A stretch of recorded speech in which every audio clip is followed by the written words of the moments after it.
Bonjour à tous et bienvenue dans cette nouvelle édition des Rencontres de la RSE, un cycle de webinaires qui est organisé par Hendrix en partenariat avec la revue Fiduciaire. Alors aujourd'hui, le sujet qui va nous intéresser est le lien entre la stratégie RSE et la gouvernance de la donnée. Voilà, alors de quelles données a-t-on besoin, comment les collecter, comment les contrôler, quel processus autour de ces données et quelle gouvernance autour de ces données. J'espère que dans 3 quarts d'heure, 1 heure, toutes ces questions n'auront plus de secret pour vous. Et pour en parler, j'ai le plaisir d'être accompagnée de Gladys Mao. Bonjour Gladys. Bonjour. Donc Gladys, tu es responsable de mission chez Hendrix et tu travailles principalement sur les missions CARE et sur toutes les problématiques liées à la data, liées aux données. Voilà. Exact. Donc tu es notre spécialiste du jour. Avant de nous lancer dans le cœur du sujet, je te propose de nous dire quelques mots sur Hendrix. Hendrix, c'est un groupe d'experts en comptabilité et juridique, mais également en ESS, en RSE et en ressources humaines. Voilà. Maintenant, on va traiter de ce sujet. Alors, pour tous ceux qui nous écoutent, je vous présente le menu du jour. Donc, on va écouter Gladys pendant 45 minutes à peu près. Et ensuite, vous aurez un temps consacré à vos questions. Gladys y répondra avec plaisir. Donc, n'hésitez pas soit à m'envoyer pendant le cours de ces 45 minutes vos questions au fil de l'eau, j'en prendrai note, soit à la fin de la conférence. Voilà, de la même manière, j'en prendrai connaissance et je les transmettrai à Gladys. Alors, pour commencer, rien de tel que reprendre peut-être la définition à la source. Qu'est-ce que la gouvernance de la donnée? Qu'est-ce qu'on entend à travers cette formule, cette expression? Alors oui, c'est vrai que c'est un domaine extrêmement vaste, la gouvernance de la donnée. Ici, on inclut tout ce qui est des personnes, des processus, des technologies qui vont être nécessaires pour gérer cette donnée et la protéger. Ici, pour essayer de comprendre un petit peu ce que c'est la gouvernance de la donnée, je vais te proposer de faire une analogie. On va imaginer qu'on hérite une maison d'une grande tente, qu'on décide de s'y installer. Et donc, on arrive et il s'agit d'une grande tente qui garde tout, qui n'a jamais rien jeté. Et donc, on va essayer de voir un petit peu les concepts à travers cette analogie. Donc, tout d'abord, quand on arrive dans cette maison, on va se dire par où on va commencer. Et là, on va commencer par faire un état des lieux de ce qu'il y a dans la maison. Donc, on arrive et on commence à aller dans toutes les pièces et essayer de voir un petit peu ce qu'il y a dans cette maison. C'est l'inventaire. Un inventaire, voilà, exactement. Et donc, c'est exactement la même chose. En gouvernance de la donnée, généralement, on va commencer par faire ce qu'on appelle du data discovery ou data mapping plutôt. On va essayer de commencer à comprendre et recenser toutes les données disponibles dans les différentes bases de données de l'entreprise, d'essayer de les visualiser, les cartographier, comprendre les liens entre ces différentes bases de données.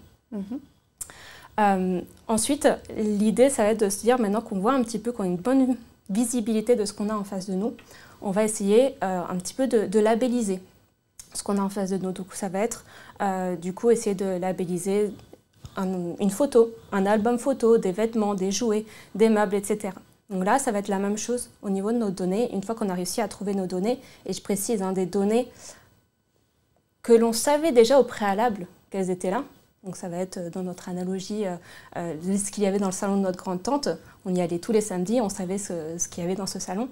Mais également aller dans le grenier ou au sous-sol, découvrir des choses qu'on ne savait pas spécialement au préalable qu'elles étaient là.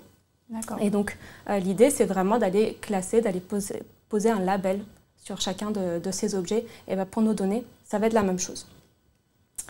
Et à partir de là, on se dit, OK, on ne va pas tout garder. On va essayer de faire du rangement, faire du tri, etc. Et là, on va rentrer un petit peu dans notre politique, nos data policies. On va essayer de mettre en place des directives et des normes pour essayer de comprendre qu'est-ce qu'on doit faire avec tout ça. Et dans la donnée, c'est exactement la même chose. On va essayer de mettre des normes un petit peu générales pour savoir ce qu'on doit faire. Donc, un autre exemple un petit peu plus concret ici, peut-être, c'est ce qu'on a avec la RGPD aujourd'hui. Donc, les données à caractère personnel doivent être protégées, doivent être anonymisées au besoin. Et donc là, on a notre directive un petit peu globale qui nous est donnée. Et une fois qu'on a ces directives et ces normes générales qui nous sont données, il va falloir rentrer un petit peu dans le data management. On va essayer de traduire un petit peu ces directives en règles concrètes. Donc nous, dans notre cas, on s'était dit, OK, on a énormément de choses dans cette maison de notre grande-tante, il va falloir trier. Et donc, on va se mettre des règles, par exemple, sur les jouets. S'ils sont en bon état, on va éventuellement les garder. S'ils sont dans un état un petit peu moyen mais réparable, on va les donner. Et s'ils sont en mauvais état, on va les jeter. Donc là, vraiment, cette traduction de directive générale en règles concrètes, on va rentrer ici dans le data management. D'accord. Et donc nous, dans notre RGPD, par exemple, ça va être la traduction, on est une mutuelle, et on va devoir essayer de faire attention au numéro de sécurité sociale, par exemple. On va rentrer du coup dans des systèmes un petit peu plus complexes. On va essayer de comprendre un petit peu ce que c'est la metadata. Ici, ça va être, on va essayer de relabelliser un petit peu, on va essayer de faire des nouvelles boîtes. Et on va se dire, tous les jouets, on va les mettre dans une boîte, toutes les photos dans une autre boîte, etc. Donc là, un petit peu, c'est ce qu'on appelle, c'est ce qu'on va faire la metadata avec nos données. On va essayer de les regrouper et d'essayer de créer des référentiels. Là, ici, c'est un rôle vraiment bibliographique, savoir un petit peu, quand on arrive quelque part dans nos données, ne pas spécialement avoir à ouvrir toute notre base de données, ce qu'il y a dedans, pour voir ce qu'il y a dedans, mais c'est se dire, OK, ici, j'ai un résumé de quand est-ce que ça a été créé, qui l'a créé, quel est le dernier changement qui a été fait, etc. Donc, pour revenir à l'image de la maison, on a un registre avec les cartons des jouets, les cartons des bibelots, etc. Exactement, on a notre catalogue un petit peu de tout ce qu'on a de disponible. OK. Et donc là, on va rentrer dans une autre dimension par la suite qui va être un petit peu notre architecture de données.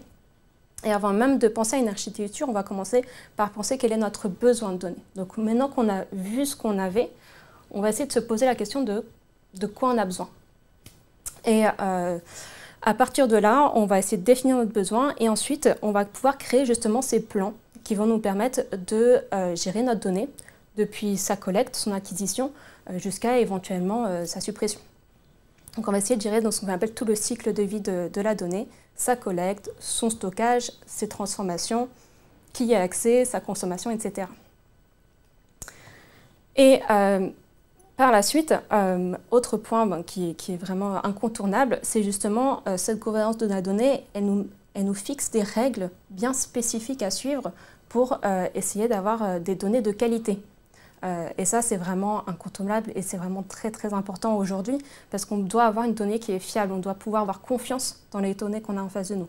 Donc ici, cette data quality, c'est vraiment l'idée de quelles sont les normes pour qu'une donnée soit considérée de qualité, mais également quels sont les processus qu'on va mettre en place derrière pour assurer cette qualité. Donc voilà, l'idée c'est de mettre en place, pouvoir suivre cette donnée, quelle va être la source exacte de cette donnée, parce qu'un autre point c'est que parfois une mesure, on peut l'acquérir de plusieurs façons différentes. Ça va être éventuellement définir quelle va être la source privilégiée, où est-ce qu'on va aller stocker collecter cette donnée. Et ça va être la source qui va être utilisée pour toute l'entreprise, pour que toute l'entreprise utilise le même standard, le même vocabulaire, mais les mêmes unités, etc. Et ensuite, toutes les transformations qui vont être faites sur cette donnée, on doit s'assurer que ce soit un processus qui soit documenté. On sait quelle est la donnée source et on sait toutes les transformations qui ont été faites sur cette donnée. Et on peut y revenir. D'accord. Et ensuite, ce qu'on appelle le data warehouse. Alors ici, c'est un petit peu différent du stockage de la donnée, c'est-à-dire qu'il y a d'une part le stockage de la donnée source, mais il y a d'autre part ce qu'on appelle le data warehouse, c'est nos données sources, on va les traiter.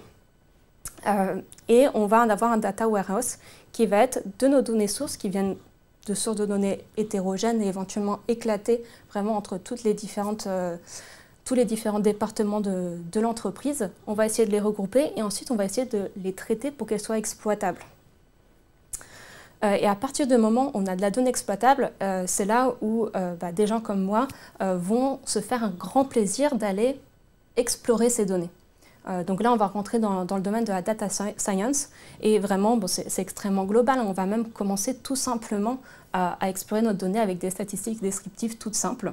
Mais à partir du moment où on a de la donnée de qualité, on peut vraiment aller chercher énormément d'informations, répondre à des questions qu'on se posait avant, mais même répondre à des questions qu'on ne se posait pas et découvrir des choses dans nos données. Si je reprends mon analogie du début, c'était, on a fait l'inventaire de tout ce qu'il y avait dans notre maison, on a commencé à regarder, etc. Et en fait, on a découvert quelques pièces napoléoniennes, quelque chose comme ça, voilà, des pièces d'or qui étaient dans ce grenier. Et en fait, on va pouvoir les revendre et gagner de l'argent. Et finalement, ici, une bonne gouvernance de la donnée, ça nous permet vraiment de découvrir des choses qu'on avait dans notre entreprise, des données qu'on avait dans notre entreprise, et d'en faire quelque chose, de les exploiter pour trouver des nouvelles stratégies à mettre en place qui vont rajouter de la valeur ajoutée à notre activité. Voilà un petit peu l'idée. Et le dernier point, et non des moindres, c'est cette gouvernance de la donnée nous permet justement d'assurer la sécurité de nos données. Alors là, si je reprends mon analogie, ça va être tant la sécurité externe contre les voleurs, on va mettre en place une alarme, mais également en interne, on va se dire peut-être qu'il faut éviter que les enfants aient accès aux objets fragiles ou dangereux. Donc on va essayer de les mettre hors de portée des enfants.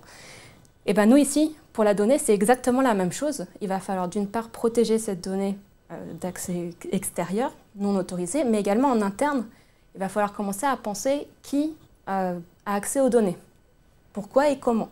C'est-à-dire qui va être apte à faire des transformations sur ces données, qui va avoir les droits à transformer cette donnée, qui va pouvoir y avoir accès, mais n'aura pas les droits de transformation sur cette donnée, qui n'y aura pas accès. Donc là, c'est vraiment important également de définir un petit peu ces droits d'accès aux données avec la possibilité ou non de faire des ajouts, des modifications sur ces données. Et ça nous permet à nouveau d'avoir des données de qualité. Donc voilà un petit peu pour ce qui est de la gouvernance de la donnée. Et donc les bénéfices, ils sont extrêmement nombreux. C'est difficile d'en faire une liste exhaustive. Mais l'idée principale que j'aimerais bien mettre en avant ici, c'est vraiment de se dire qu'on a des données qui sont fiables, on a des processus qui sont standardisés sur toute l'organisation. Donc on va tous parler la même langue, entre guillemets.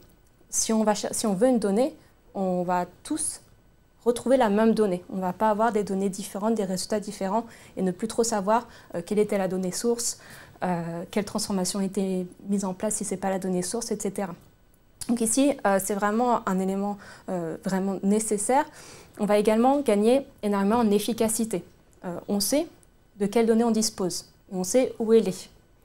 Donc là, on va vraiment se simplifier la tâche parce qu'on remarque que généralement, quand on a besoin d'une donnée, on commence en entreprise à contacter un petit peu plusieurs personnes, avoir des différents résultats. Essayer, voilà, on va vraiment gagner en efficacité, on va avoir des règles claires de gestion. Donc voilà, en sécurité et en efficacité. Merci beaucoup. Donc effectivement, là, on a un panorama de tout ce que recouvre en fait la donnée, comment on va la chercher, comment on la structure, qui y a accès, qui n'a pas accès, à quoi elle peut servir, tous les nombreux bénéfices qu'elle peut ouvrir une fois qu'elle est là. Maintenant, la question qu'on va se poser, c'est quel est le lien entre tout ce que tu nous as dit sur ce processus donné et la stratégie RSE? Quel est le pont qu'on peut dessiner entre les deux? Alors oui, c'est vrai qu'aujourd'hui, les entreprises se sont bien rendues compte de la richesse de leurs données et de l'intérêt de mettre en place une gouvernance de la donnée, mais jusqu'à présent, ça a beaucoup été sous un angle business. Mais c'est vrai que ces dernières années, ça a vraiment changé, notamment du fait de la réglementation qui demande qu'aujourd'hui, dans nos politiques RSE, on commence à mettre en place des stratégies qui soient basées sur des objectifs et sur des KPI concrets. Et donc, il y a vraiment un shift aujourd'hui des stratégies RSE ou des politiques RSE, voire des reporting RSE qui étaient jusqu'à présent, donc ces dernières années, qui étaient beaucoup qualitatifs, vers du quantitatif. On a besoin de mesurer sa performance. On a besoin de se donner des objectifs et on a besoin de mesurer si on atteint ces objectifs, oui ou non. Et donc, c'est vrai qu'aujourd'hui, on se rend compte que les reporting, les entreprises ces dernières années se rendent compte qu'elles ont un réel besoin d'amélioration de leurs KPI, de leurs indicateurs de suivi de leur performance RSE. Et selon moi, c'est vraiment complètement dépendant d'une bonne gouvernance de la donnée. Parce que si on veut faire une stratégie RSE solide et basée sur de la donnée, on doit pouvoir la pérenniser, cette donnée. On va pouvoir, au fil des années, regarder comment est l'évolution de notre performance. Et donc pour ça, on a vraiment besoin d'une donnée qui soit fiable, qu'on puisse comparer d'une année à l'autre. Donc vraiment s'assurer que le périmètre de collecte de cette donnée soit la même d'une année à l'autre. Si le périmètre change, pouvoir ajuster. On a vraiment un besoin de bonne gestion de cette donnée dans nos stratégies RSE. Donc ici, on a un besoin de données pour mieux représenter sa performance financière, pour mesurer son efficacité et mettre en place des outils de pilotage également. Donc si on va mettre en place un plan d'action pour atteindre ces objectifs, eh bien, il va falloir pouvoir optimiser son plan d'action. S'assurer que le plan d'action permet réellement d'atteindre cet objectif. Et quand on arrive au terme de cette stratégie, au terme de la temporalité qu'on s'était fixée, eh bien, mesurer si on a vraiment atteint nos objectifs, oui ou non, et se mettre en place un processus itératif. Donc voilà un petit peu le besoin. Dernier point important à mettre en avant, avoir des données fiables, avoir une stratégie RSE basée sur de la donnée, ça permet aussi de gagner en crédibilité auprès de nos parties prenantes. On s'assure et on peut démontrer ce que l'on fait et pourquoi. Ok. Donc on voit l'avantage effectivement de ces données, le gain de lisibilité, de confiance, de comparaison aussi, tu l'as d'une année sur l'autre, tu l'as noté. Maintenant, la question qui vient, parce que quand on parle données, quand on parle data, on imagine tout de suite une foultitude de données à n'en plus finir, et on se dit au final, au milieu de tout ça, de quoi j'ai besoin? Peut-être tu peux nous aider pour apprendre à cibler les datas qui sont utiles des autres, qui, si elles sont très intéressantes, ne sont peut-être pas super utiles, en tout cas pour le sujet qui nous concerne. Tu mets le point sur quelque chose d'assez intéressant, d'assez important, c'est qu'aujourd'hui on entend énormément parler du big data ou des choses comme ça. Des fois on entend parler du terme obésité de la donnée. Et c'est ce qu'on peut un petit peu observer aujourd'hui, c'est que parfois on a énormément de données qui nous tombent dessus et on a du mal à savoir laquelle est pertinente, laquelle est utile pour comprendre la stratégie RSE de l'entreprise. Donc ici, on a véritablement un besoin de structuration. Et donc, j'avais envie de faire un focus, en effet, à ce niveau-là, sur notre définition du besoin et la démarche pour définir les KPI et pour les structurer. Donc ici, j'ai essayé de mettre en place 4 étapes simples, associées avec un ou des outils qui pourront aider dans cette démarche. Le premier point la première étape à mettre en place ici, c'est vraiment, dans notre stratégie RSE, on a besoin de comprendre nos impacts réels, les impacts de notre activité. Et ce, dans un contexte général de développement durable, je vais en revenir dans un deuxième temps. Mais la première question que l'on doit se poser, c'est est-ce qu'on connaît les impacts environnementaux, sociaux et économiques de notre organisation? Ça peut paraître relativement trivial, mais en fait, beaucoup d'entreprises ne le font pas. On a quand même environ 40% des entreprises qui n'essayent pas de véritablement comprendre leurs impacts avant de mettre en place leur stratégie RSE. Et là, pour le coup, c'est relativement catastrophique parce que c'est comment justifier des besoins de financement d'une stratégie RSE quand on ne peut pas dire pourquoi on la met en place. Et c'est également justement financer une stratégie RSE qui ne va pas répondre aux besoins. Pour essayer de comprendre ces impacts, alors ici il y a un outil qui est extrêmement pertinent, extrêmement utile à utiliser, c'est la matrice de matérialité. Donc, la matrice de matérialité, c'est un outil qui est bien connu par les économistes et les financiers, mais qui en fait se généralise de plus en plus pour essayer d'identifier et d'hiérarchiser nos enjeux sociaux, sociétaux, environnementaux, de gouvernance, etc. Alors, juste pour pouvoir illustrer, je vais vous montrer un petit peu la matrice de matérialité qui a été mise en place par Danone. Ce que j'aime beaucoup dans la matrice de matérialité, il va y avoir 2 atouts principaux. C'est que d'une part, pour mettre en place cette matrice de matérialité, on va avoir l'entreprise qui va réfléchir à ses impacts et ses enjeux, mais également les parties prenantes. Donc c'est vraiment un travail qui est fait conjointement avec les parties prenantes. Donc du coup, l'entreprise va commencer par faire une liste exhaustive de toutes les parties prenantes. Donc ça, c'est un premier point vraiment très intéressant. Donc s'ensuit faire l'inventaire finalement de tous les enjeux RSE, une classification disjointe entre l'entreprise et les parties prenantes, vraiment de façon indépendante, elles vont essayer de hiérarchiser ces enjeux. Et le résultat, Ça, c'est le deuxième point que je trouve vraiment intéressant dans la matrice de matérialité, c'est qu'on a un résultat visuel et parlant, et extrêmement simple à analyser. Donc on se rend compte que ici, dans notre graphique, en haut à droite, ce sont tous les enjeux qui sont catégorisés comme étant très importants, tant par Danone que par ses parties prenantes. Donc là, on a un résultat qui est vraiment visuel. Donc c'est une méthodologie qui est très très simple à mettre en place, avec un résultat très visuel et très parlant. Et à la fin, on va vraiment pouvoir déterminer les entités qui sont impactées, le degré d'importance et d'impact, et ensuite l'urgence et la facilité d'implémentation de solutions. Donc à partir de là, une fois qu'on a mis en place cette matrice de matérialité, on a vraiment une bonne visibilité des enjeux de notre organisation. Et mon deuxième point, c'était de remettre ces enjeux dans un contexte général de développement durable. Donc aujourd'hui, on a tous relativement conscience de nos limites planétaires et des objectifs globaux de développement durable. Il y avait une étude de Mazars sur les reportings RSE qui avait été émis en 2018, qui mettait en avant que 40% des rapports RSE faisaient référence à ces objectifs globaux de développement durable. Mais quand on regarde dans les faits, seuls 0,3% des entreprises contextualisent réellement leur stratégie RSE. C'est-à-dire comment j'impacte ces objectifs de développement durable. Comment ma stratégie RSE permet d'apporter une solution et d'aller en direction de ces objectifs.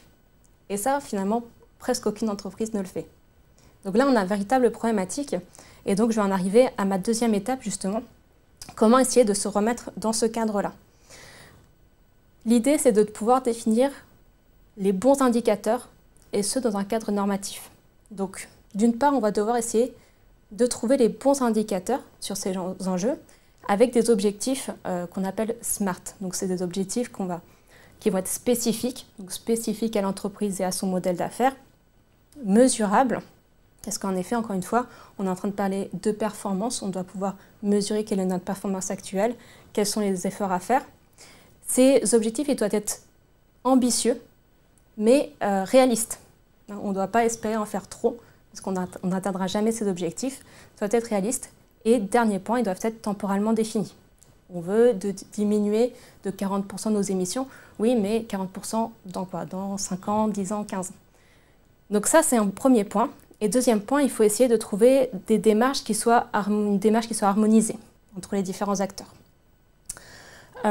Ici, on a un outil qui est vraiment relativement extraordinaire, presque au sens étymologique du terme. C'est la comptabilité CARE. Donc c'est une comptabilité intégrée, où l'idée c'est vraiment, cette comptabilité est basée sur une comptabilité biophysique. Qu'est-ce qu'on va faire ici dans notre comptabilité CARE en 2-3 mots sans trop développer? C'est vraiment l'idée de se dire quelles sont les entités que l'on est en train d'impacter. Et donc ces entités que l'on est en train d'impacter, on va les traduire comme étant des capitaux, au même titre que nos capitaux financiers. Ici, sur ces capitaux, cette comptabilité CARE, je trouve, a trouvé une solution extrêmement astucieuse pour les valoriser, parce que jusqu'à présent, on avait une grosse difficulté à valoriser des choses qui sont intangibles. Une rivière ou un être humain, ça n'a pas de valeur intrinsèque. Et bien ici, on a trouvé ils ont trouvé une solution qui est vraiment astucieuse, c'est de dire on n'est pas en train de donner une valeur intrinsèque à ces entités, à ces capitaux, mais par contre, on peut évaluer combien ça nous coûte de les préserver. Donc, on va les valoriser au coût de préservation. Donc ça, c'est vraiment la première solution très astucieuse trouvée par CARE. Et l'autre point très intéressant, justement, de cette comptabilité CARE, c'est qu'elle va structurer les indicateurs dont on a besoin. Et c'était bien là, notre objectif initial, c'est de bien structurer nos KPI. Et donc, comment on va faire? On va avoir 3 types d'indicateurs. On va avoir tout d'abord ce qu'on appelle nos traducteurs d'état. Et ces traducteurs d'état, ils vont être là pour définir l'état de santé de notre capital. Dans quel état est notre capital? Et ce capital va être associé à un seuil de préservation. À partir de quand on considère que ce capital est en bonne santé? Si on prend par exemple les polluants dans l'air, on va aller mesurer les polluants qu'on va trouver dans l'air Et ensuite, pour avoir un seuil, un objectif de préservation, on va aller regarder par exemple ce que nous dit l'OMS sur les quantités journalières de certains polluants dans l'air ou quantités annuelles, etc. Et donc on va regarder notre capital, on va regarder nos seuils, et si on dépasse ces seuils, eh ben, on se rend compte qu'on est endetté vis-à-vis de ce capital. Donc premier point. Deuxième point, ça va être nos indicateurs d'impact. Et là, on va regarder comment nous, notre modèle d'affaires et notre organisation est en train de jouer sur ce capital, est en train d'impacter ce capital. Donc nous, combien de polluants on est en train d'émettre, par exemple. Et dernier point, ça va être nos indicateurs de gestion. Et là, ça va être comprendre pourquoi on est en train d'impacter autant. Donc vraiment comprendre comment notre modèle d'affaires est en train de jouer et pourquoi est-ce qu'on a autant d'impact. Si on pense par exemple au CO2, aujourd'hui, beaucoup d'entreprises ont pris l'habitude de mettre en place des bilans carbone, par exemple, et ont bien conscience de leurs émissions. Mais c'est une chose d'avoir conscience de combien on émet. Nos indicateurs de gestion ici, ils sont là pour essayer de comprendre sur quoi on peut jouer pour limiter ces émissions. Donc, par exemple, le pourcentage de notre flotte qui est en électrique, le nombre de kilomètres parcourus par collaborateur, etc., etc. Donc ici, on a vraiment 3 sets d'indicateurs qui nous permettent de structurer un petit peu notre stratégie RSE. Et justement, avec ces traducteurs d'état, ces traducteurs d'état qui vont être là justement pour bien comprendre comment on peut se remettre dans ces objectifs globaux de développement durable. Donc voilà pour ce qui est de cette deuxième étape. Si on rentre ensuite dans notre troisième étape, donc là on revient un petit peu à notre Data Discovery and Mapping qu'on avait vu au tout début de notre introduction à la gouvernance de la donnée. On va se poser la question, ok, on a conscience de notre besoin, on a structuré notre besoin, bah maintenant quelles sont les données dont on dispose déjà en interne pour répondre à ce besoin? Cette donnée, où est-ce qu'elle est? Quelle est la source de cette donnée? Quels sont les traitements qu'on a mis en place sur ces données? Quels sont les accès? Ça, c'est un processus qui est généralement très très long, parce qu'encore une fois, les données dont on a besoin en RSE elles sont hétérogènes, elles sont éclatées entre les différentes fonctions d'une entreprise. Donc on a vraiment un travail un petit peu d'archéologie ici pour aller chercher un petit peu toutes les données. Donc on fait un état des lieux des données dont on a déjà collecté. Ici, les outils sont vraiment multiples pour répondre à ce besoin. Ils sont vraiment extrêmement développés. Ça va dépendre des besoins même de l'entreprise. De quel niveau de sécurité elle a besoin, de quel niveau de flexibilité elle a besoin, etc. Ce qui est important à mettre en avant malgré tout, c'est qu'aujourd'hui, seuls 65% des entreprises 65% des entreprises ne sont pas en capacité d'analyser toute la donnée qu'elles collectent. Et ça, c'est quand même extrêmement dommage parce que ça coûte de l'argent de collecter de la donnée, mais ça coûte énormément également de la stocker. Et ça coûte, que ce soit financièrement, mais ça coûte également de façon écologique. Parce qu'on est en train de consommer de l'électricité pour stocker la donnée, on est en train de consommer de l'eau pour les systèmes de refroidissement des stockages de données. Donc du coup, ici, on a vraiment un petit peu ce qu'on utilisait l'obésité de la donnée, c'est qu'on a vraiment beaucoup de données, et finalement, on a beaucoup de données sur lesquelles on ne fait rien, qui est là, qui est stockée et qui nous coûte. D'où la nécessité vraiment de cibler. Exactement. Ouais, okay. Donc vraiment, l'idée ici, c'était de se dire, on est en train de structurer notre besoin en données pour savoir ce qu'on a besoin de collecter. On n'est pas en train d'essayer de tout collecter, mais on essaye de rationaliser notre besoin en données. Et ce qu'on va collecter, par contre, on va essayer de bien collecter et de pérenniser cette collecte. C'est vraiment, on essaye de bien structurer, de bien comprendre ce dont on a besoin et de le pérenniser. Autre point, 54% des entreprises connaissent où sont stockées leurs données sensibles. Et ça, finalement, ça veut dire que quand même 46% des entreprises ne savent pas où sont stockées leurs données sensibles. Donc on a vraiment un besoin ici quand même de faire, dans les entreprises, que ce soit en RSE, mais même de façon beaucoup plus globale, de mettre en place cette cartographie de la donnée. Donc ça, c'est pour notre troisième étape. Et pour notre dernière étape, maintenant qu'on a regardé ce qu'on avait déjà en interne, eh ben, il va falloir aller chercher les données qui nous manquent. Parce que c'est relativement intéressant hein, quand on essaie de mettre en place cette méthodologie, cette comptabilité CARE, justement, on structure notre besoin. Et quand on va chercher la donnée dont on a vraiment besoin, on se rend compte que souvent, cette donnée dont on a besoin, bah, celle-là n'est pas collectée. Celle-là, on ne l'a pas. Donc, c'est assez intéressant. Donc ici, on va mettre des actions vraiment très spécifiques, hein, ce qu'on appelle des actions d'accès au capital, finalement. On va aller mesurer ces données dont on a besoin. Donc là, ça va être vraiment des actions très, très spécifiques. Et les outils sont multiples, vont être adaptés à ce besoin, que ce soit mettre en place un bilan carbone ou faire venir un écologue sur site. Voilà, ça va vraiment être des actions très spécifiques et adaptées à notre besoin. D'accord, bon, c'est passionnant, hein. On voit les données qu'il faut cibler, celles qu'il faut aller chercher, comment on les identifie, quels sont les processus qu'on met en œuvre pour aller les chercher, les trier et aussi les rendre, ce que vous disiez, les rendre lisibles par tous. Parce qu'on voit, il y en a beaucoup qui ne savent pas où sont leurs données clés. Donc il y a aussi une pédagogie, hein, je pense, derrière tout ça. Maintenant, la question qu'on a envie de se poser, c'est la gouvernance de ces données. Quelle est-elle? Quelle synergie on peut trouver entre ces données? Quel traitement on va en faire? Qui aura accès aux données? Qui n'y aura pas accès? Qui pourra remplir les données au fur et à mesure? Qui ne pourra pas le faire? Voilà. Comment ça se gère tout ça au sein d'une entreprise? Alors, ça va gérer, alors, voilà, parce que là, je pense qu'on pourra en parler pendant des heures et des heures. Je pense que l'idée, c'est d'avoir un petit peu quelques petits tips pour commencer. Déjà, ça va être, alors pour répondre directement à cette question, ça va être de définir les bonnes personnes, déjà. Donc, cette gouvernance de la donnée, ça ne va pas être quelque chose qui va se lancer comme ça, sortant de nulle part. On va vraiment essayer de mettre en place un comité qui va décider des politiques, mais qui va vraiment être là pour suivre le projet de A à Z. Donc, vraiment soutenir les différents acteurs et les personnes qui vont implémenter cette politique en interne. Donc là, on va voir un petit peu les différents acteurs qu'on va avoir.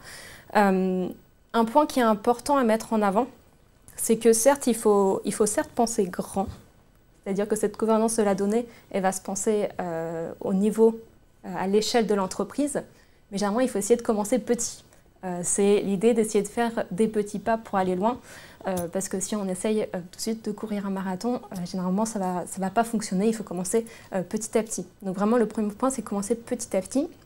Ensuite, c'est là où on y vient, on va assigner les rôles et les responsabilités. Donc déjà on va se demander qui au sein de l'entreprise va assurer un certain nombre de rôles, parce que souvent cette gouvernance de la donnée, on va commencer à la mettre en place en interne. Donc on va essayer de mettre en place d'abord un comité directeur qui va être là pour élaborer toutes ces stratégies un petit peu générales, essayer de sensibiliser les différents collaborateurs également aux besoins de gouvernance de la donnée, parce que si on arrive un peu comme rouleau compresseur à mettre en place, etc., ça va faire peur à tout un chacun.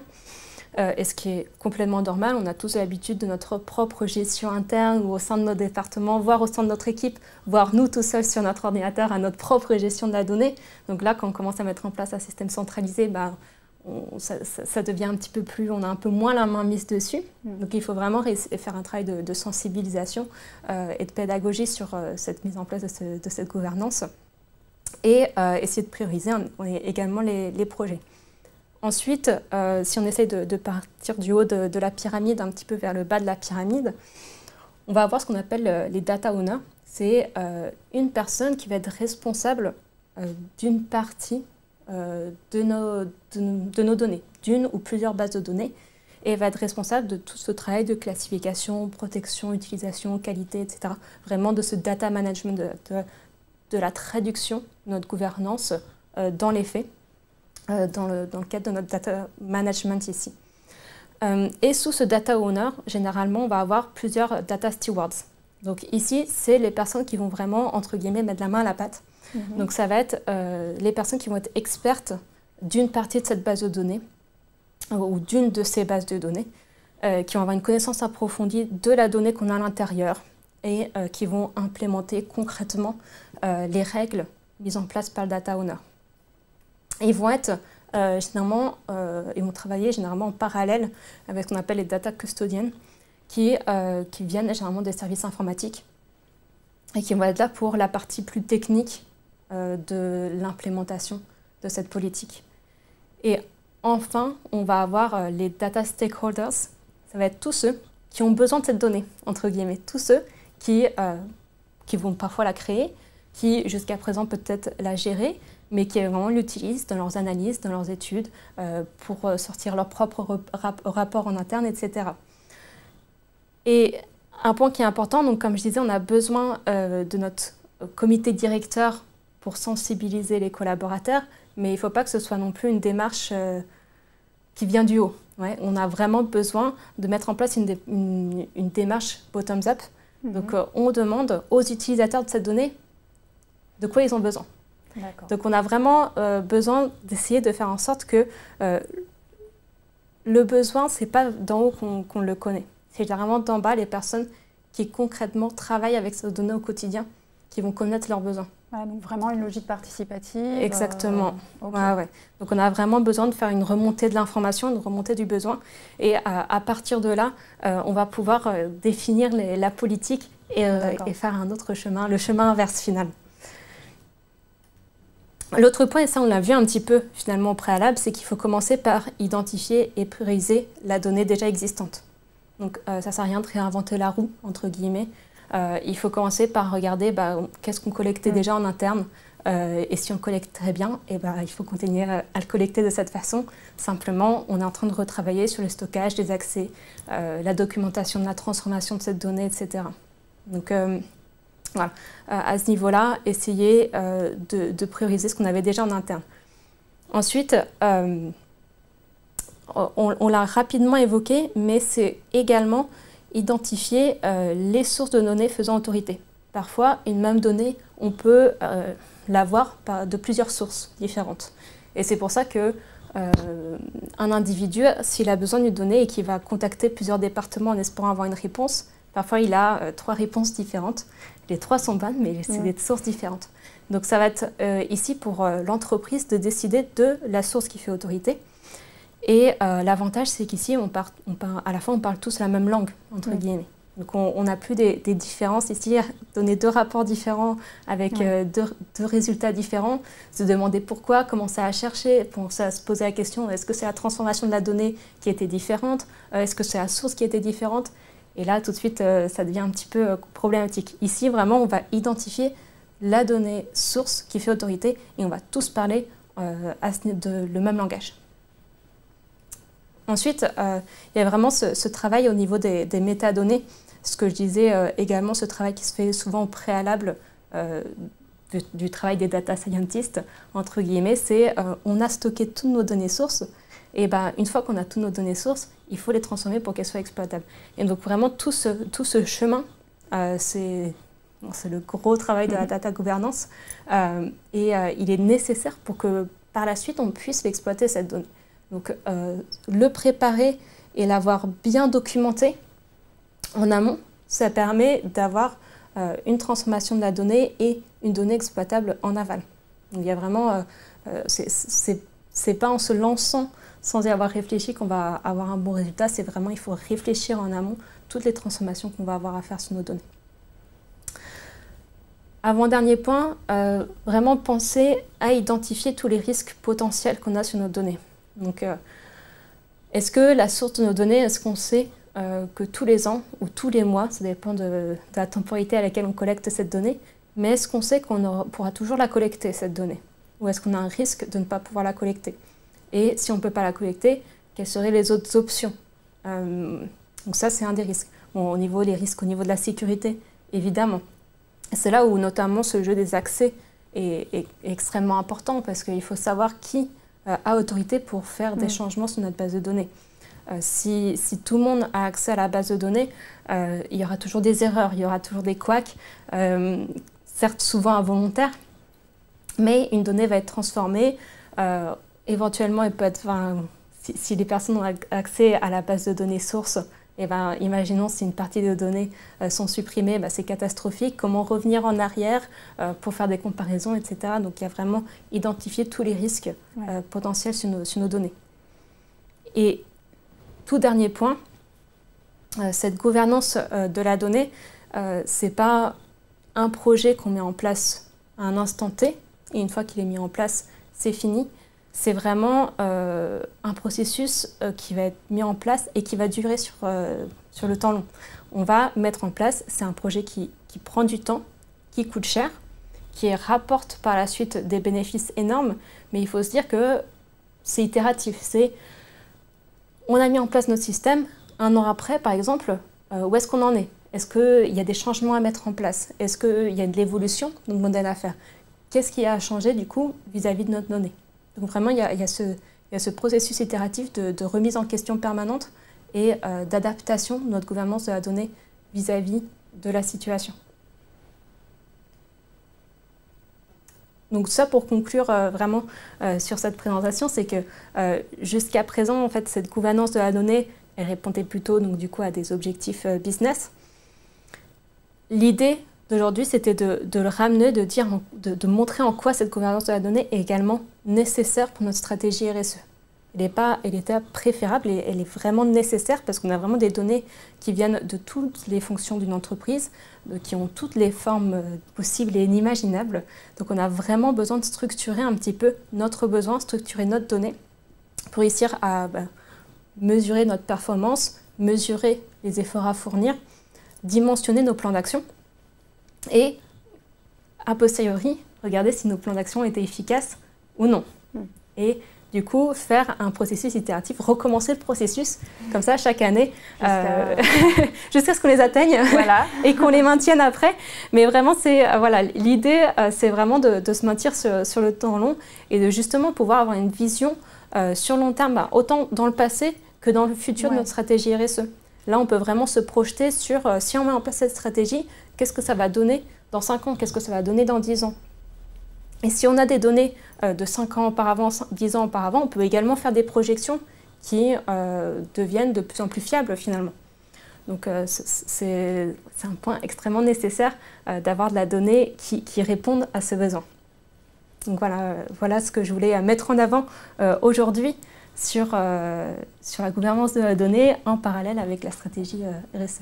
Merci Gladys. En tout cas, le message est bien passé. Je trouve, on voit l'importance que ça a vraiment en termes de lisibilité, de projection aussi et d'exigence qualitative sur la logique RSE qu'une entreprise veut mettre en œuvre. Donc on voit vraiment toute l'utilité que ces données peuvent avoir. Merci beaucoup. On va passer maintenant à l'étape questions. Voilà, donc n'hésitez pas, j'ai vu qu'il y avait déjà quelques messages qui étaient tombés, n'hésitez pas si vous avez une question en tête à la poser, j'en ferai part à Gladys. Alors, avant d'attaquer les questions, je fais juste référence à un message qui indiquait en tout début de conférence que certains schémas étaient flous. Peut-être que c'était la connexion qui n'était pas optimale à ce moment-là, on s'en excuse. Mais en tout cas, sachez que vous pourrez retrouver les slides de présentation qui pourront vous être envoyés. Voilà, vous y aurez accès. Donc, il n'y a pas de souci à avoir là-dessus, même si ça arrivera en décalé. Alors, en termes de questions, j'ai une première question qui concerne l'étape 3 dont tu parlais tout à l'heure. Savoir si pour cette étape 3, il y avait des outils français dont tu aurais connaissance pour éviter de dépendre de l'extérieur. Alors, alors, dépendre de l'extérieur, j'aurais peut-être une autre vision de cette problématique. Parce qu'en termes de sécurité de la donnée, le plus intéressant, je pense, c'est plutôt de se poser la question d'où va être stockée notre donnée. Donc à ce niveau-là, je transcenderai plutôt la question de qu'est-ce qu'on veut en termes de sécurité de notre donnée. Et là, on a vraiment le sujet aujourd'hui qui va être le débat de est-ce qu'on veut un outil, une application sur site ou une application dans le cloud. Donc savoir que même dans le cloud, les outils californiens, aujourd'hui, ils ont l'obligation de stocker leurs données en Europe. Mais si ça, c'est un niveau de sécurité qui ne nous convient pas, l'idée, c'est peut-être de se tourner vers des outils qui vont être sur site. Et dans ces cas-là, on peut s'assurer que nos données, voilà, on utilise certes une application, mais qui va être dans nos propres systèmes d'information, les données qui vont être stockées sur site. D'accord. Donc une micro-souveraineté directe voilà. des datas sur site. Ok, merci beaucoup. Une seconde question, quels sont les risques d'une mauvaise gouvernance de la donnée? Alors, les risques d'une mauvaise gouvernance de la donnée, c'est un petit peu le pendant, et je pense qu'on l'a un tout petit peu abordé tout du long de la présentation, c'est ce qu'on appelle... Alors, je vois 2 points importants à mettre en avant ici dans le sujet qu'on a abordé aujourd'hui. Le premier point, ça va être l'accessibilité de la donnée, la connaissance de la donnée et son accessibilité. C'est de se dire, j'aurais besoin de telle donnée, est-ce que je la collecte, où est-ce qu'elle est? Et quand on a une mauvaise gouvernance de la donnée, c'est une information qu'on ne sait pas, qu'on ne connaît pas, et on va commencer à contacter vraiment tout le monde dans l'entreprise et on va partir à la recherche de cette donnée. Donc ça, c'est un premier point, c'est d'avoir aucune visibilité de la donnée et aucune accessibilité de cette donnée. Donc ça, c'est le premier point. Le deuxième point, c'est la qualité de la donnée. On l'a un petit peu abordé, c'est parfois on aura contacté plein de personnes dans l'entreprise et on a plein de réponses différentes. Et c'est de se dire, est-ce que ces réponses différentes, ça vient du fait que certaines sont bonnes, certaines sont mauvaises, ou des traitements différents ont été faits. Et donc là, on a vraiment un problème, parce que souvent, dans l'entreprise, il y a des traitements de la donnée qui sont faits parfois manuellement tous les mois par des personnes en interne. Mais ces traitements manuels, si ce sont 2 personnes différentes qui le font, elles ne vont peut-être pas le faire exactement de la même façon. Si l'erreur est humaine, donc des traitements, des mauvais traitements vont être faits sur cette donnée. Donc ça, on peut le générer vraiment à tout le processus de transformation de notre donnée dans l'entreprise. Donc des transformations de la donnée qui vont être erronées, par exemple. Et donc, comme je disais, plusieurs sources différentes, ne pas avoir de sources qui font autorité. Et on vient qu'à la fin, on arrive avec des résultats différents. On n'a plus confiance dans notre donnée. Elle est plus fiable. Et même vis-à-vis de l'extérieur, on est en train de fournir des résultats différents. Et donc nos parties prenantes, elles non plus, on perd confiance en fait, dans les données qu'on leur fournit. Oui, il y a la crédibilité, la confiance, l'incompréhension devant des informations différentes, voire contradictoires qui arrivent. Voilà. Exactement. On voit vite le bazar qui peut en découler. Peut-être en lien d'ailleurs, je trouve que ça fait écho à ce que tu viens de dire. Une question, de nombreuses données RSE ne sont pas disponibles au sein de l'entreprise, mais doivent être échangées avec des partenaires, fournisseurs, clients, etc. Quelle est votre vision pour assurer la fiabilité et l'interopérabilité de ces données? Et ça, c'est très intéressant parce que c'est un sujet qu'on traite assez souvent. C'est de se dire que ces entités qu'on est en train d'impacter, on a besoin d'informations qui viennent également de la part de nos fournisseurs, des informations qui viennent de nos clients également. Essayer de comprendre un petit peu cette information. Donc là, l'idée, c'est vraiment dans un monde parfait, c'est que tout le monde, justement, mette en place des méthodologies harmonisées ou du moins justifiable, assez fiable et justifiable pour que pour qu'on puisse échanger de la donnée et qu'elle ait un sens. Donc voilà, si je reviens à l'étape juste précédente, c'était là où on en parlait justement dans le cadre de CARE, c'est de se dire, ok, on doit mettre en place des méthodologies qui vont être transparentes, des méthodologies qui vont être normées. Et donc à partir de ce moment-là, si on met en place ce type de méthodologie, on peut communiquer entre nous. Donc l'idée, c'est de pouvoir dire, ok, nous on collecte ça, voici nos entités impactées, voici nos objectifs, voici les KPI qu'on est en train de suivre. Et finalement, c'est des capitaux qu'on est en train de partager, plus ou moins, avec notre chaîne de valeur, avec nos fournisseurs. Et là, les KPI, ça va être les mêmes qui vont être calculés. Donc on va pouvoir vraiment échanger avec nos clients, nos fournisseurs sur ces informations. Mais l'important, c'est vraiment de pouvoir normer et harmoniser ce set d'indicateurs. D'avoir un glossaire commun, des KPI communs pour pouvoir dialoguer de manière transparente. Mais d'où l'intérêt vraiment de faire vraiment une liste exhaustive de toutes nos parties prenantes, de vraiment travailler avec eux sur ces enjeux. Il faut vraiment que ce soit une méthodologie qui ne soit pas mise en place tout seul dans un coin, mais c'est vraiment une méthodologie globale. Et ce que tu disais tout à l'heure sur la nécessité de remonter d'informations, de besoins, cette même logique-là, ça vient de ceux qui en ont besoin, quoi. Exactement. Ok, merci beaucoup. Une autre question, les équipes IT doivent-elles être à la tête de la stratégie de gouvernance de la donnée?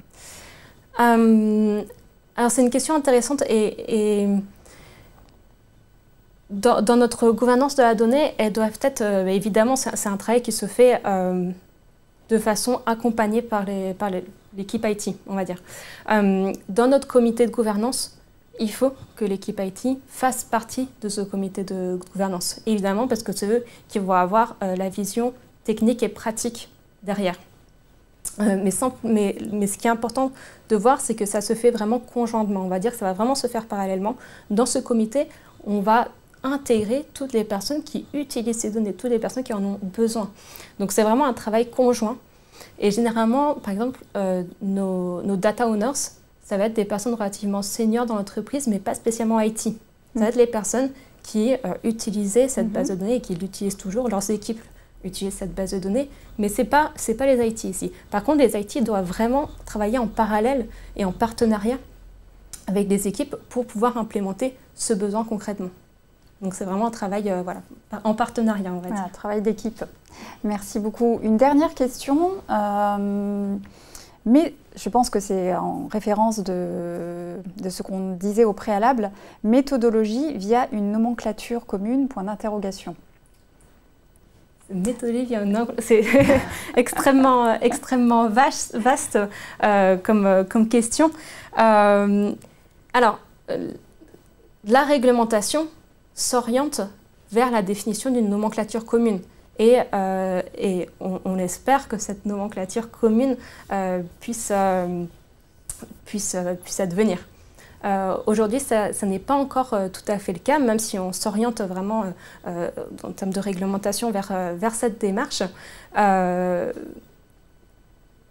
petit point un petit peu spécifique, et où peut-être je mettrai une nuance, c'est justement le besoin d'avoir des objectifs qui sont très spécifiques à notre modèle d'affaires. C'est-à-dire, je suis une entreprise de construction, et ben, les entités que je suis en train d'impacter ne vont pas être les mêmes si je suis une entreprise du tertiaire. Et donc, c'est là où c'est important de nuancer un petit peu, de pouvoir répondre aux spécificités de chaque organisation dans sa définition de ses objectifs. Donc voilà un petit peu les deux points à répondre. Donc oui, on veut quelque chose qui soit harmonisé, quelque chose qui soit normé, mais cependant, on veut malgré tout pouvoir répondre aux logiques propres et au modèle d'affaires propre de chaque entreprise. D'accord. Et je pense que ça peut nous faire, du coup, si tu me disais que ta dernière question, ça peut nous faire une transition vers des événements à venir. Oui, parfait. Nous allons y venir, justement. Transition faite vers l'événement à venir qui aura lieu donc le 28 mars, pardon, pile dans 2 semaines maintenant. Ce sera l'après-midi de 12h à 14h et ce sera à Lyon. Donc une table ronde autour du sujet Big Bang des réglementations RSE, quels enjeux pour les PME et les ETI. Voilà, à l'hôtel Globe et Cécile à Lyon. Alors, pour vous inscrire, vous pouvez vous rendre sur le site Hendrix, donc hendrix.com. Il y a un petit onglet blog, vous allez dessus et puis tout de suite vous trouvez mention de l'événement et vous pouvez vous inscrire en ligne. Je vous conseille de vous inscrire assez rapidement dans la mesure où les places sont limitées à 50. Voilà. Donc il y aura tout loisir cette journée-là de se pencher sur ce sujet et de le traiter plus à fond avec tous les intervenants que vous voyez ici mentionnés. Voilà. Alors, je vous remercie beaucoup pour votre attention cette heure durant avec Gladys et moi. J'espère que vous avez appris plein de choses, que vous êtes un peu moins perdu face à ce data obesity, c'est ça oui. l'expression. C'est vrai que big data, voilà, on se dit tout de suite on va être un peu perdu. Là en tout cas on sort les idées claires, donc merci beaucoup Gladys et on voit vraiment l'impact que ça peut avoir pour une bonne gestion structurée et intelligente de la stratégie RSE. Avant de nous quitter, je vous propose de rester un tout petit peu en ligne. On va vous soumettre un micro-sondage. Ne vous inquiétez pas, ça ne va pas vous prendre beaucoup de temps. Simplement répondre à 2-3 petites questions très rapides. Donc je vous remercierai de rester en ligne d'ici quelques secondes. Et puis vous retrouverez le replay ainsi que les slides via le site, bien sûr. Et si vous nous le demandez, il n'y a aucun problème, on vous envoie tout ça. Voilà, bah, écoutez, merci beaucoup pour votre présence. Merci beaucoup Gladys pour tout ce que tu nous as apporté. Plaisir. Et moi, je vous dis à bientôt pour une prochaine édition de notre webinaire. Au revoir. Au revoir.